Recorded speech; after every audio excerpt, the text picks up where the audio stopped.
Hej alle sammen, og velkommen til den her video på vores fælles kanal. Igen. Og vi er glade for at være tilbage. Vi er mega glade for alle jer, der har subbet, vil vi gerne lige starte med at sige igen. Fordi det betyder virkelig meget for os, så hvis du ikke har gjort det endnu, så hop ned og gør det. Vi er virkelig glade for den modtagelse, I kommer med, og det betyder meget for os, I har lyst til at se med. Isabel, hun fik en genial idé, og det er, at vi skal ind og så købe nogle ting til hinanden. Hun kan godt lide at bruge nogle penge. Ja. Så lad os gøre det. Nej, men vi skal ind og købe nogle ting til hinanden, og det er Halloween, så vi skal ind og købe nogle Halloween-ting til hinanden.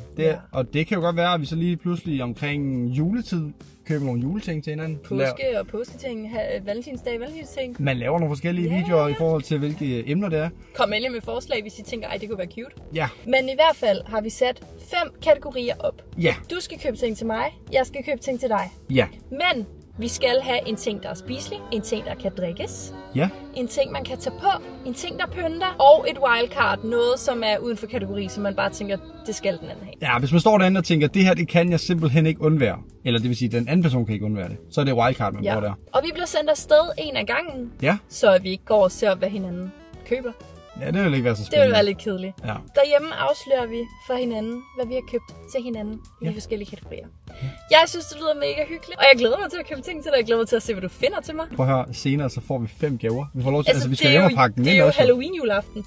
Jeg hader at pakke ind. Så jeg tænker, vil du ikke smutte afsted som den første? Skal jeg starte? Ja. Jo, det kan jeg godt. Jamen, så god tur. Du får en pose med her. Det bliver spændende. Så ser vi, altså der er jo lidt det der med, at man må ikke filme i så mange butikker og noget, så sådan, hvor meget vi kan gøre det, det ved vi ikke. Men Niklas får i hvert fald kameraet med, så han kan gøre det, hvis der er noget, der giver mening. Ja. Men smut afsted med dig. God tur. Vi ses. Vi ses. Glæder dig. Jeg finder nogle gode ting. Der er en, der er i gang med at parkere lige ved siden af mig, og den holder meget tæt. Jeg venter lige lidt. Okay, så er jeg altså på vej ind. Jeg skal ind og finde nogle ting til Isa. Og som hun sagde, det er ikke sikkert, at man må filme derinde, så det er nok ikke så meget, jeg kommer til at filme fra. Men jeg glæder mig. Lad os gå ind og finde nogle gode ting til Isa. Hey! Hej. Jeg har ikke klaret challengen. Nå, for pokker. Jeg har ikke kunnet finde drikkelse. Nå, okay. Har det ikke lang tid? Ja, du har været en halv time eller sådan noget. En halv time? Ja, tiden er fløjet. Altså, jeg var inde i den første butik, og jeg fandt alt det inde på nær drikkelse. Så gik jeg til en anden butik. Der var heller ikke noget drikkelse. Så til en tredje butik, der er heller ikke noget drikkelse. Nå, men så må vi se, hvad jeg kan klare. Men nu er det min tur. Nu er det din tur. Jeg er spændt. Jeg skal se, om jeg gør det hurtigere på en halv time, fordi du har godt nok været væk længe, Mark. Hvordan undgår vi, at vi køber det samme? Det er da ikke sikkert, at jeg går det samme sted her som dig. Vi ser på det. Nej, men nu ser vi. Og så kan det være, at vi køber det samme, og så ser vi det derfra. Nej, det er jo ikke sjovt. Nej, men jeg tror ikke, vi køber det samme. Vi ses. Okay, har du idéer, inden at du overhovedet går derind? Jeg har jo kunnet sidde og tænke lidt. Men vi ses. Hej. Hej. Crazy. Okay, jamen held og lykke. Niklas ringede til mig, eller jeg ringede til Niklas, fordi han havde været væk længe, og var sådan, hvornår kommer du, der er gået 100 år? Han var sådan, jeg kan ikke finde drikkelse, jeg har været 100 år, hvor finder man Halloween-drikkelse? Men jeg ved, at Fanta har sådan en fuldstændig Halloween-kampagne på alle deres drikvarer. Det er da oplagt at have en Fanta med Halloween-print, men altså ja, det ved han måske ikke, men så gjorde jeg det. Så jeg er på vej tilbage. Jeg er altså virkelig spændt på, om han overhovedet synes, det er nogle fine ting, jeg har fundet. Jeg tror måske, jeg kom til at tænke lidt for meget på, hvad jeg godt selv ville kunne lide, men det får vi se, altså. Det var lidt svært. Jeg er tilbage. Kan du lige tage den her, så jeg lige kan lukke min pose? Det kan jeg. Jeg synes, det var svært. Ja. Sådan, jeg har måske ikke tænkt... Jo, jeg har tænkt på, hvad du gerne vil have, men jeg er også sådan, lidt i tvivl om nogle af tingene var på gøjlet, men der er nok ikke noget, der er på gøjlet til dig. Nej, du er ikke tilfreds? Både fordi jeg følte sådan, tiden gik, og jeg gik bare kredse om de samme ting, og så var sådan godt, men så er det de ting, jeg tager, når det var dem, jeg blev ved med at sådan, gå tilbage til. Ja. Så måtte det være dem, at jeg må tage. Så er vi kommet hjem. Der er noget mærkeligt lys her ved mig, men det håber jeg, man kan leve med. Nå, men lad os komme i gang. Ja, lad os. Hvilken kategori skal vi starte med? Den spiselige? Ja. Drikkelse kunne du Drikkelse ikke kunne jeg ikke finde. Nej. Ja, spiseligt, det er jo det første. Men skal jeg finde noget spiseligt til dig først så? Gør det. Så lukker øjnene. Jeg lukker øjnene. Det her er det spiselige til Niklas. Nu må vi se, hvad han siger til det. Du siger noget. Åbne. Er de ikke søde? Jo, de ser også lidt klamme ud. Ja, men det er græskar. Det er søde skumfiduser. Det er både små græskar, og så er det små dødningehoveder også. Er du skuffet? Nej, jeg er da ikke skuffet, men jeg skal jo smage dem først. Men altså umiddelbart, så tror jeg, de kommer til at smage overdrevet sødt. Ja, ligesom dig. Nå, tak. Det er derfor, jeg tænkte på dig. Kan du lide dem? De smager altså overhovedet ikke af noget. Okay. Lidt skuffende. Jeg synes bare, at de så søde ud, men ja. Så må du lukke øjnene. Det er lige skumfiduser. Det kan du godt gøre med lukkede øjne, tror jeg. Nå. Det her, det er altså, hvad jeg har købt til Isabel. Er du klar? Ja. Lykkekager. Ja. Okay, skal jeg prøve en? Der er 6 stykker i, du. Skal jeg ikke bare tage en? Jo, jeg var også Ej, hvor sjovt. Der står her, aftenen er fuld af overraskelser. Vær forberedt på alt. Troldmænd er tryllebundet af din skønhed. Okay. Smager det af noget? Det her, der spiser man det ikke. Jeg kunne forestille mig, at man smager det. Det smager ingenting. Nej. Faktisk lidt af pap. Jo. Ej, er du klar? Det her er det, jeg har købt til Niklas. De der kager der. Åbne den. Wow, den er fed! Ja. Ej, var den sej! Og den har åben mund, så man kan godt sådan drikke for eksempel med et sugerør igennem dem. Ej, den er hammerfed. Er den lidt lille måske? Jeg ved ikke, om den er til børn. Nej, det er okay. Den er da sej. Haha! Er du glad for den? Ja. Okay, du er et bæs med den der. Hej. Hej. Nå, hvad har du? Jeg lukker øjnene, så du kan tage det til mig som en udklædning, eller tage på, eller hvad man siger. Jeps. Noget, man kan tage på. Den er meget fed. Er det ikke det, man kalder kategori? Jo. Værsgo. Du må åbne øjnene. Ej, hvor er den creepy. Og en kappe. Der er en kappe. Ej, med bandana. Med bandana, og jeg vil sætte det på. En kappe og bandanaen Ja, også. du skal da prøve det på. Okay, du har seriøst købt full outfit. Ja, det var fordi, de hang lige ved siden af hinanden. Jeg synes, det var lidt kedeligt at komme Og med den er vasken. ikke gået i stykker her, nej, det er Nej, det er bare vel. Ej, okay, jamen. Her, du ser stram ud. Jeg tror, der er sådan nogle snore, man kan lukke her, måske. Ja, du skal også tage resten på. Ja, det gør jeg da også lige med. Jo, der er vel en kappe. Nej, det her det er huden, og så ret, det her det er sådan en op for munden-agtig. Nej, er det bare sådan en? Men det kan jeg jo ikke rigtig gøre med den der, så nu gør Nej, jeg det er sådan okay. her. Så, jamen, jeg tænkte nemlig også, at den der vil passe bedre til. Ej, det er meget flot. Du skal bare lige have hætten lidt mere over. Jeg troede faktisk, altså når der står kappe, så troede jeg jo, at det var sådan en lang kappe. Det er det så ikke. Det var også lidt det, jeg forventede. Ja, ikke godt? Ja, det her, det kan vel også et eller andet. Og så bind den lige her. Det har jeg lige gjort, men sådan, fordi den er lidt for lille, så skal den sådan herover. Det er altså til voksne. Er det det? Ja, der står til voksne. Nå, det ligner det ikke. Jeg har ingen grimasser lige nu. Det er meget sejt. Sejt. Det var noget, man kunne Jeg tror, den sidder lidt dårligt på mit ansigt. Jeg kan ikke rigtig lige sådan... Nej, tag det af, tag det af, tag det af. Nej, hvor vi søde, hva'? Hej. Nå, vi er da begge to gået med maske, har jeg mærket. Ej ja, sådan lige over her faktisk.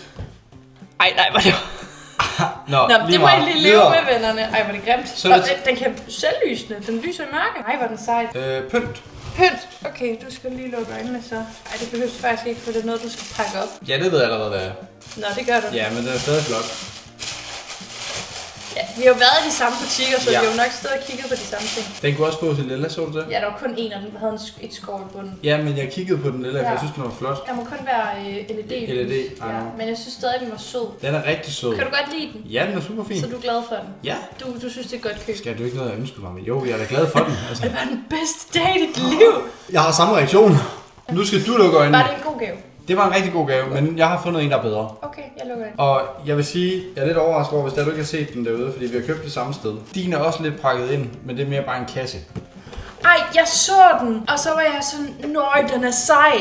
Men så var jeg sådan, det er ikke dig. Men det er en kat, der kan have lys i. Ja, og det er også kun en LED. Men jeg tænkte, at man måske kunne prøve med min lille lampe. Prøv at se her. Ej, hvor er den sød. Jeg ved ikke, hvor meget man kan se af det. Det kan man godt fornemme. Men så vil jeg bare lige prøve at lave det rød.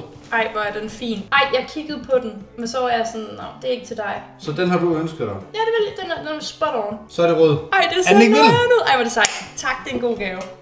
Jeg er glad. Endnu bedre, fordi jeg har noget lys, der også kan blive politi. Det var ikke lige så Er det ikke en godt. sej kat? Så den er Ej, du men glad den for? er jeg så glad for. Jeg ved ikke lige, den har en ris bagpå. Det er lige meget, man ser den ikke bagfra. Hvad har den? Jeg er så glad for den. Den var jo pakket ind. Vil du ikke lige have din drikkevarer så? Jo. Inden det er wildcard. Jeg tænkte bare på det her med det samme, da jeg tænkte drikkevarer, men det har du så ikke gjort. Er det Monster? Ah! Fanta Halloween Edition. Okay. Juice. Okay. De havde jo flere, hvor der også var sådan Halloween på, men da jeg købte den, så stod der hvor det kostede, altså prisen, så stod Halloween. Det er sejt. Så, Det havde jeg overhovedet ikke tænkt over. nej, den er ikke god. Jo, meget. Jeg har set i Netto, at de havde sådan noget, sådan, der skulle ligne blod, og sådan, hvor der stod Halloween på. Så sådan, jeg synes, udvalget af Halloween-drikkevarer var dårligt. Det var du faktisk ret i. Den mærker eftersmag. Smager lidt uhyggeligt. Nå, men jeg har i det mindste fundet noget Halloween-drik til dig. Nå. Men jeg har i det mindste fundet en virkelig flot kat. Ja, okay, Ja. men luk øjnene. Nu er det kategorien wildcard, som er Wildcard. noget, man synes var sjovt. Nej. Vi har forskellige kategorier. Vi har haft noget, der kan spises, noget, der kan drikkes, noget pynt, noget, man kan tage på. Wildcard er, når man har stået ude i butikken og tænkt, prøv at den anden person kan simpelthen ikke leve uden at få den her ting. Okay. Det er wildcard over alle wildcards. Det vil sige, det du har købt til mig, det skal være noget, der er så banebrydende. Noget, jeg faktisk vil ønske mig i julegave næsten. Så jeg er klar. Okay. Nu må vi se, om du synes, det er så banebrydende, som du lige sad og bedt om. Badder. De er mega fede. Er det det? Ja. Ej, hvor er de fede. Glas med dødningehoved på. Det andet er det samme. Det jeg synes er bare, det det var lidt lol kun at have et. Prøv at tænke på nogle seje drinksmag. Prøv sådan, hvis du hældte det der grønne juice op i, hvor sejt det ville se ud. Ja. Wow. Ej, den er fed. Det er jeg glad for, at du synes. Den er virkelig fed. Du skal også have din. Ja. Men henter lige nogle batterier. Spændende. Er du klar? Jeg skal lige have den op herfra. Ja. Skal lige se den her. Hånden frem. Slet fingre. Nej. Jeg så godt den der, og jeg ved ikke, hvad det var. Jeg synes, det så så klam ud. Okay. Det synes du lige mig, eller hvad? Skat, prøv at høre. Jeg ved ikke, hvad den kan. Du ved ikke, hvad den kan? Nej. Det er en vandrende hånd. Ej, fy for en. Med lyd. Nej. Den reagerer på lyd og berøring. Og det er ulækkert. Så rører du den, og så kravler den frem. Ej, fy for. Det synes du lige var til mig. Det er nok meget godt, så får du dit gøjl der. Den var lidt til dig selv, den der. Ja, men altså, jeg er jo lidt overrasket over, at du ikke så den der, det der neonlys eller LED-lampe, Ja, der var derude. Niklas spurgte mig på vej hjem i bilen. Ej, så du det der neonlys? Og jeg var sådan, hvad for noget? Jeg Det havde var- intet set med noget, der var noget med neonlys at gøre. Det var en stor mund med hugtænder, der kunne lyse i alle mulige farver. Altså, Tias Halloween-udvalg var ret wild. Plus, der var rabat på det hele. Jeg tror, jeg bliver bange for det her. Den er virkelig ulækker. Det er din gave. Se, det er mors gave. Er den ikke flot? Ja. Ja, det er en hånd. Den kan løbe. Nej. Nej, jeg ved ikke, hvilken lyd den siger, så jeg er fra...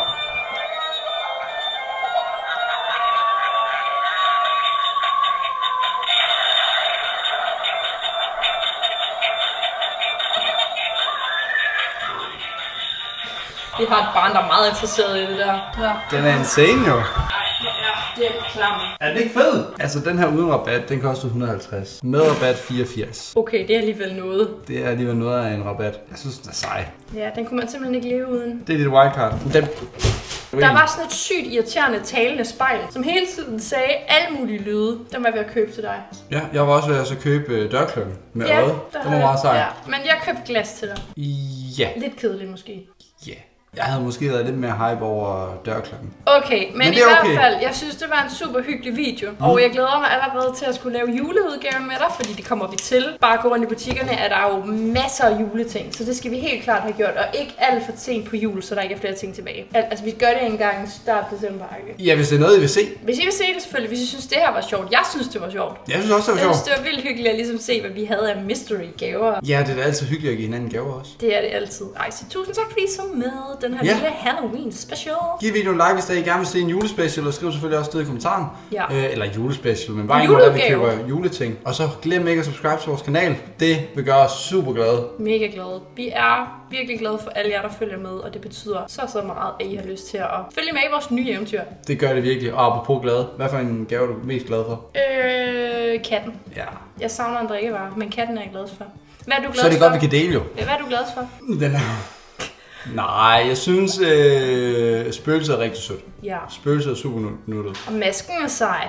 Ja. Jeg synes, vi har gjort det godt. Ej, hvor er den sød. Det er da okay. Den er da nuttet. Den er nuttet. Kom over, den er nuttet. Den er rigtig fin. Ej, det var vellykket det her. Jeg synes, det var super sjovt, og jeg glæder mig allerede til at gøre det igen, fordi det var virkelig hyggeligt. Same. Lad os Så gøre det skal vi snart sige igen. tak, fordi I så med. Det skal vi. Vi ses i vores næste video. I hvert fald, hvis du husker at subscribe i hvert fald. Vi ses i næste video. Vi ses i næste video. Hej hej.